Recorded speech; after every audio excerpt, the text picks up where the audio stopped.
Hola amigos de CulturArte, el día de hoy estoy muy emocionado de poder compartir con ustedes sobre uno de los proyectos que será nuestro próximo estreno en Centro Tolzú, que estaremos colaborando con Centro Tolzú como sede de esta nueva producción que vamos a presentar en octubre de este año 2025. Y bueno, esta obra es una obra que pues nos presentará un tema bastante interesante, también bastante polémico, pues con una historia que podrán disfrutar a través de diferentes personajes, de diferentes puntos de vista sobre un acontecimiento que ocurre en un avión con una madre y su hijo. Y bueno, esta será pues nuestra segunda producción que estrenamos aquí en México como estreno mundial en español, lo cual la verdad es que nos da muchísimo gusto, nos emociona mucho poder tener esta oportunidad nuevamente de estrenar en español una obra de un autor inglés. Y bueno, en este caso la autora es Anna Morris, con quien el día de hoy vamos a platicar sobre esta obra que pues tiene un título bastante interesante, que pues ya escucharemos de primera fuente ahí con Ana sobre esta obra. Y bueno, pues también estaremos compartiendo los detalles en la página de CulturArte en redes sociales. Y ya podrán ir viendo los horarios en los que se van a presentar estas funciones durante el mes de octubre en Centro Tolzú.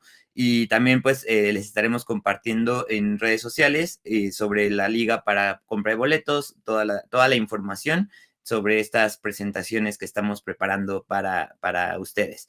Y bueno, entonces quiero comenzar esta charla con Ana para que pues ella nos platique sobre justamente esta interesante obra Son of a Bitch. En inglés es el título. Ahí ya les compartiremos también el título en español, Hijo de la. Bienvenida, welcome Ana. Hello. Welcome, Anna. I am very happy to have this opportunity to talk with you before this Spanish premiere of your play. And before we talk about what is the play, I would like to know about why you start or when you start to act, to write, and also because you are a comedian, and I think that's very important for this play. Well, I started acting probably when I was a child and used to mess around and do silly voices and stories and things like that. And then when I went to university here in England, I studied theatre, and I did lots of acting and writing in my university course. And then I think in my 20s here, I lived in London and I didn't really act. I did a lot of writing and I wrote comedy stuff. I also worked for children's television places like Nickelodeon, places like that. And I ironically wrote for children, which is funny because now I've written this play which is about a very naughty child. And I started doing comedy when I turned 30. I decided I wanted to start doing some acting, and it was the easiest way of me doing it without paying to go to drama school. Over here in England, drama school is very expensive. And in England, in London, there were lots of opportunities to go to a pub or a bar, and there'd be a little night where you could do some comedy. So I started going and doing that for fun. After work, I had a normal office job, and I'd go after work and do comedy characters and lots of different silly things with some friends. And then it just started going quite well. And I started making videos around the time YouTube became quite big. And the videos got sent around and I guess went quite viral. And then from that, I ended up doing the Edinburgh Festival Fringe, which is the biggest arts festival in the world. I did lots of shows there on my own. I got an acting agent from that. And then I toured some shows of those in the UK and Australia. And then we had the COVID pandemic, and jumping forward, we had the COVID pandemic. I had no work at all the work stopped. And then when I came out of that, the pandemic here, and when things started happening again in theatre, I decided I wanted to write theatre and not comedy so much anymore. And then I came up with the idea for the play, started writing it, started trying it out in places around the UK, and then people really liked it. People liked the ideas in it.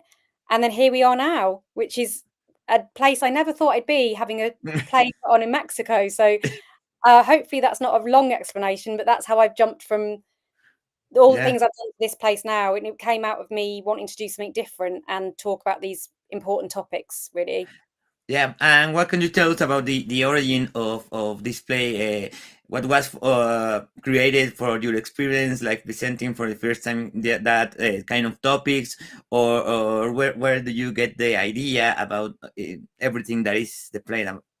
So there were two ideas that kind of merged together to form the play, and one of them was the topic of motherhood, which I had been researching for a radio piece that I was writing for BBC Radio 4, and that was all about whether to have children or not. And I was at a time in my life when I was trying to decide whether that's something I wanted to do.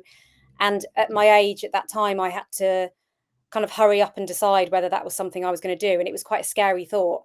And as I was doing the research, I found lots of interesting Facebook and social media sites about choosing not to have children or people regretting having children. And I'd never seen this talked about before. I'd only ever seen the other side of it, which is the perfect perfect life of being a mother or a father and how amazing it is. And I suddenly found this world where people were confessing to finding their children annoying, finding motherhood or fatherhood boring and stressful. And I thought, this is so interesting. Why is no one talking about this in public?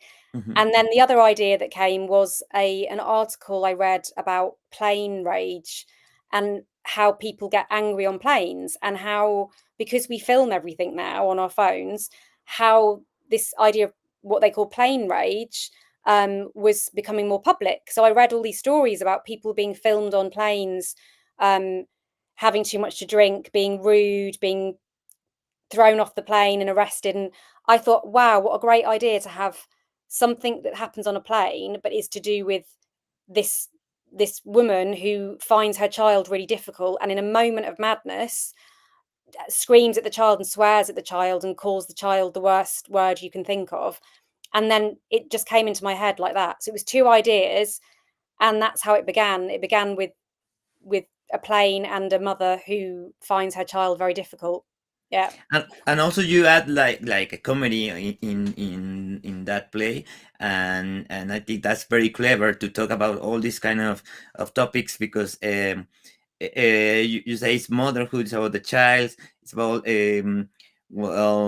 different points of view about the same problem. That is, I think that's very clever, the way talk about this in the play.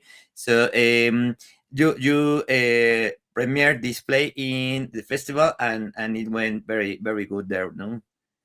Yeah, well, I mean, that's the first place we did the whole full show with the set design and the everything, the lights, the music, was in the Edinburgh Festival Fringe. But before that, I years before that, about 2 or 3 years before that, I was doing 10-minute versions.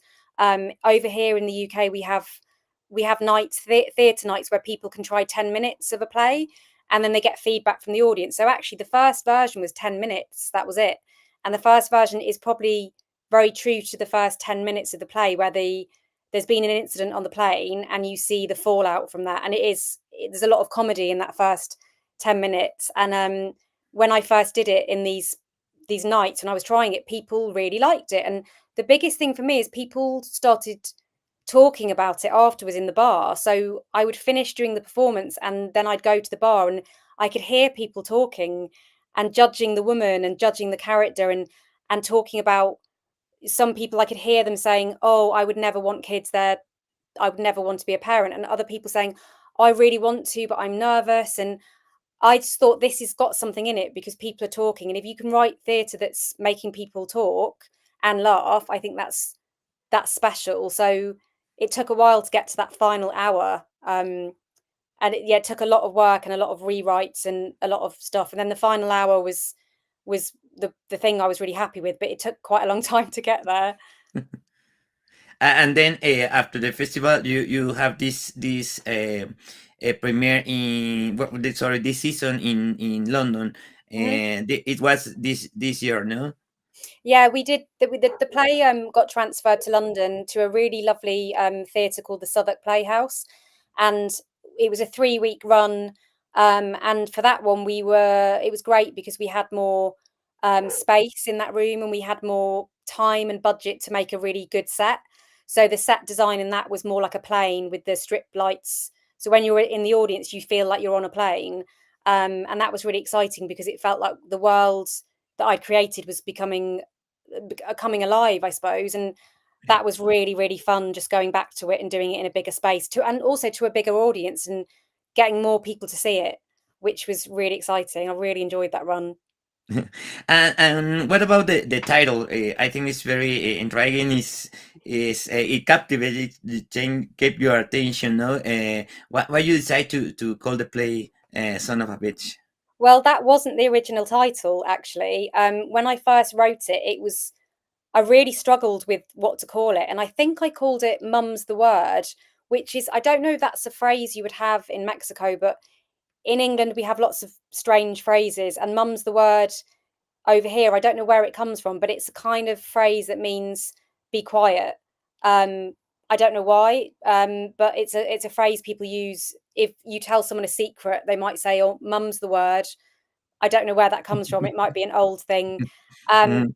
and that was the title, and I kept it like that. But then I wrote another draft of it, and within the draft, I had the scene where the um, the woman's been filmed and it's going viral on social media. The clip that someone's filmed, and in social media, of course, we have lots of hashtags where people will say hashtag with whatever the trending hashtag is.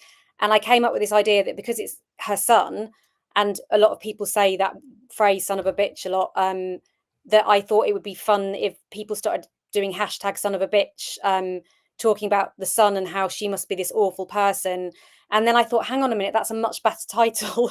And I thought that's a more provocative, Yeah. fun title. And as soon as I changed the title, I got more interest from directors and producers, and I think it really changed. It moved things along for me. I think it just made it more. I think people, when they received it by email, when I sent it out, I think people were responding more because I think they saw the title and the subject matter and said, "Oh, I want to know what that is." And I think that really helped. Yeah. Yeah, and in the play, what message are you trying to convey to the story of the main character? In the English version is Marnie. Here in Mexico will be Marianne. So Okay. yeah, so what you want to share in the message of this story of Marianne? Well, I guess I wanted to explore what it's like to be a woman who is being kind of pushed to become a mother without having the time to think about what that means and whether she'll like that experience and whether it's actually something she wants to do. So I think it was kind of trying to open up this conversation about how women are often expected to become mothers, and that if they don't become mothers, people will often question them, or they might be suspicious or think that they're not a kind of whole woman. And with the character, I felt like she was a good place to explore someone who has decided to have a child and rushed into it quite quickly because she didn't have a lot of time to think about it because of biology and her age, and then the consequences of that reality of actually finding it really difficult. And I wanted to open up a conversation that was honest about how some people do struggle with being a mother and a father as well. I have had men come up to me afterwards in shows saying they found it difficult, but they don't want to talk about it. And I think in our society, we're very much on the side of it being perfect and wonderful and the best thing you can ever do. And I kind of wanted to explore the idea that it might not be the best thing all the time that you do, and that there is a world in which you can really love your child, but also really dislike your child. And that's quite controversial. People don't talk about that in public. At least they don't admit that they might find their child really annoying or difficult. And at times they might hate them. And that's quite a big thing to say because no one dares say it. And I just thought it was a great way of bringing the conversation out into the open and saying, let's talk about it and talk about why people are having kids and how that might look if you don't love it. And it's okay to say that. And it's kind of up to the audience to almost become the jury, I suppose, and judges, and how social media also judges people. And Hmm. I guess with the audience, I really love it when they kind of feel like they're part of that social media judgment and that they are sort of part of the problem as well. Of we share these things on Yeah. social media. We say, "Oh, I would never do that. Look at that awful woman." And we all do things that are bad, and we all have moments of rage and madness. And if someone filmed us at our lowest point, we would all be in quite a lot of trouble. So unfortunately for this character, she is filmed at the worst moment really of her life, and it's the consequences of that, I guess. Yeah, and how that's one of the key points that connect with what we want to share here in Mexico, in Toluca, about that judgment, no, that now we have in the social media with this kind of topic like the motherhood, no, because here when I was learning about the play, I found many videos of difficult moments of young people having child, and someone or some child that have been abandoned, no, because the fathers are very young and cannot take care of them. And Mm, in many countries, not only in Mexico, no, but it was like something that connects a lot of what the play is about. And that's why we decide to bring this play, because I think it's very important, as you say, to make the conversation about all these problems that we have. But sometimes we judge, we share something on social media, and we don't realize that we are now part of that problem. No. yeah, yeah, absolutely. And I think it's scary that we live in a Yeah. world where someone can just get their phone out and start filming something. And that idea as well, that that can be a tiny section of your life. It can be 10, in this case, it's kind of 10 seconds of her 10 life that seconds. someone Yeah. films, and that 10 seconds has disastrous consequences, and it's not the whole story. So the idea of the play is that you do go back in time, you see the fallout of what happens after the video goes viral, and then you do go back in time and see what happened in her past and what led, it's kind of like what led to that moment. And there's a bit, it's kind of a bit of a thriller as well, because you keep going back to, you go back to the gate at the airport, and there's a few things happen that you start to work out why this might have happened on the plane. And then each time you revisit the plane, something else has happened, and you can see she started to unravel. And I wanted the audience to kind of really step into her shoes and go, what would you have done if you were in this situation? It's not as black and white as she's just mad or drunk and she's just a horrible person. There's a lot more to it than that. So I wanted to kind of really explore how that moment can come about, and how there's a lot more than 10 seconds. There's hours and years of stuff that's happened that's led to this moment. Yeah. And what kind of impact do you hope to the play will have here now in Mexico with the audience? So what kind of impact do you hope that the play will have here? Well, first of all, I hope it makes people laugh, because I love making people laugh, and comedy is always my go-to way of writing something, because I think with laughter and comedy, you can access topics that are quite, can be quite difficult as well. And I think if you can let people in that way, it's a great way of relaxing people and bringing people together to have a good night and a good evening at the theatre.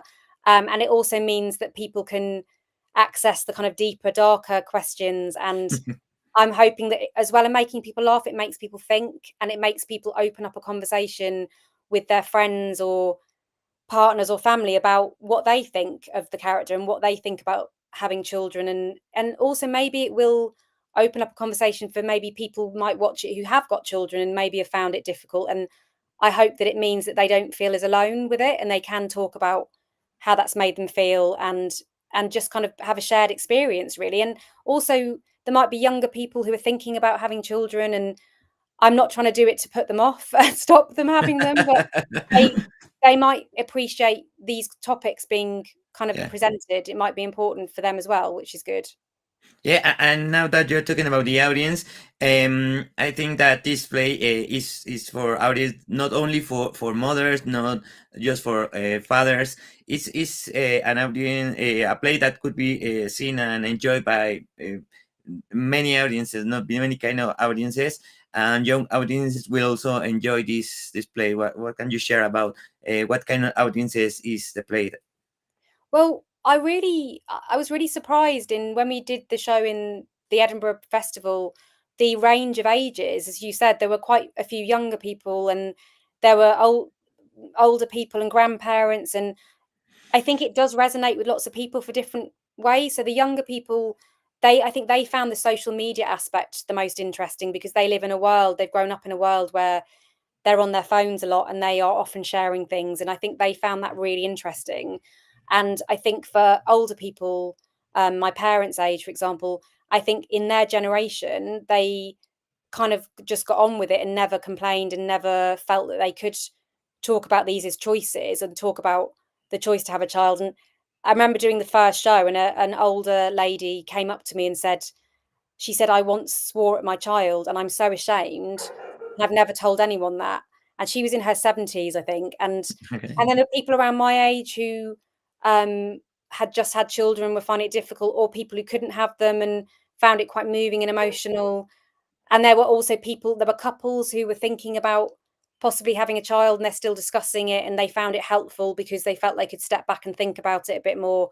So yeah, it was great because I think there was something in it for everyone. And there's comedy in it and everyone loves comedy and if it can make you laugh, that's great. That's why I love having comedy because the comedy can bring people together, which is lovely.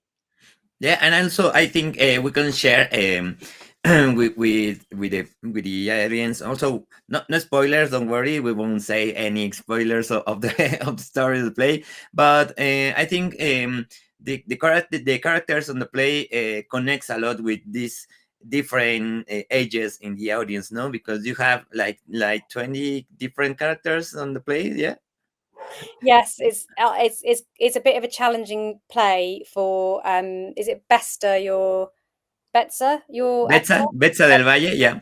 So it's a challenging role because it's playing that character, but also lots of other characters like the husband, the child at times, the air hostess at the plane. Um, there's lots of fun characters as well that bring the comedy. When there's the darker moments, there is some comedy light relief with different characters. And I my background is creating comedy characters and doing different voices, and I love doing that. And I kind of wanted to bring that in so that it could be performed by one person. Because I suppose you could easily have had a cast of many people, but I think that would make it maybe more complicated and have too many people on stage. And I think one person shows are really exciting because for the actor, it's a really great way of having fun with playing lots of different people, and it's a challenging one, but it's really rewarding as well. And I don't think I realised that I'd written 20 characters until Until you until start rehearsing, no? yeah, I started rehearsing it, and in that first week of rehearsing, I said to my director, "What have I done?" I was like, "This is a terrible idea. I don't know how to do this." And she was great. She said, "We can do this. We just have to work out where we look and what our movements are." And there's lots of little tricks you can do to change into a different character. And it was good for me for my skills and being a better actor, I think. Yeah. Um, because it's quite an emotional part as well. There's some quite hard parts which even I found quite hard because I always think of myself as a comedy actor, not a serious actor. So I really challenged myself for those parts where she has to get upset. Um, but a great challenge and a great challenge as well for the actor. Yeah, I also would like to share with the people that are um, through this in this interview that we will have a display in Centro Tolzú, a venue here in Toluca, where we've been collaborating for many kind of different projects. We screen there the Royal Ballet and Opera season in their cinema, and we will have this new play in Centro Tolzú, and it will be like an intimate experience, theater experience for the audience who come and see this display. I think that's very important. I'm very important to share this story in an intimate space. And I think also you did that intimate performances in London, no? Yeah, the first few times I did, even the 10-minute versions were small, intimate audiences of sort of 30 people. And then when I had the final 1 hour ready, I did that in a place called Brighton in the UK. There's a festival there where you can have lots of different comedies and shows on. And I did it over there as a read through. So I had my script in my hand, and that was a really lovely small venue called the Actors Theatre, which I think we had about 40 people. And it was really intimate, and it was lovely because I could just read it and focus on the writing, and then afterwards go to the bar and just chat to people afterwards. And that was really helpful to get feedback as a writer, because it's so important to kind of speak to the audience and see what they think, and where they think there could be improvements, and what they think it was about. And it really helped me work out what to kind of take out and what to add in. And then I could go away and start refining it, ready to learn. But that's really helpful. For me, feedback's really important and helpful. And it's hard because sometimes you will get people saying, I didn't like this bit, or I didn't like that. And I'm quite good at taking on criticism, and I'll say, okay, well, I might Yeah. change that. So yeah, really helpful, because it's quite an intimate story. And as an actor, I like to look at people when I'm performing. So in those small spaces, I could see everyone, and I tried to make eye contact as much as possible. I think that's important to connect to the story. And in Edinburgh, the venue we did in Edinburgh was very unusual. It was like a circular space, and the audience were kind of on seats that were kind of raked, almost like a courtroom. And in Edinburgh, a lot of the venues for the festival are part of the university. So often they are lecture theatres. So the seats have little desks kind of in front of them, where students would normally watch a Gosh. lecturer and write. So what I loved is that room was perfect, because it's almost like a confessional Yeah. piece. And the audience, when I looked at them, because they were quite high up, they looked like they were judging me, Uh-huh. because they looked like a jury you'd have in a courtroom. And I think that works perfectly, because then I was able to, when I got more confident as the run went on, I could really look at everyone and try and sort of say to every single person, just by eye contact, you're part of this as well.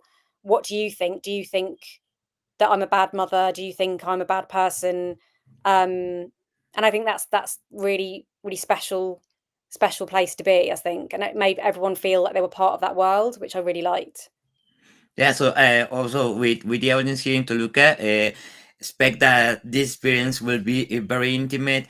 You will enjoy these performances of Betsa del Valle, who will be playing the role here in Mexico, and Anna, the performances here in October will be for us like a major event here, because we are premiering this display for the very first time in a production outside the UK, and in a Spanish version. So, what would you say to the Toluca audiences to invite them not to miss this unique opportunity for this upcoming uh, premiere season here?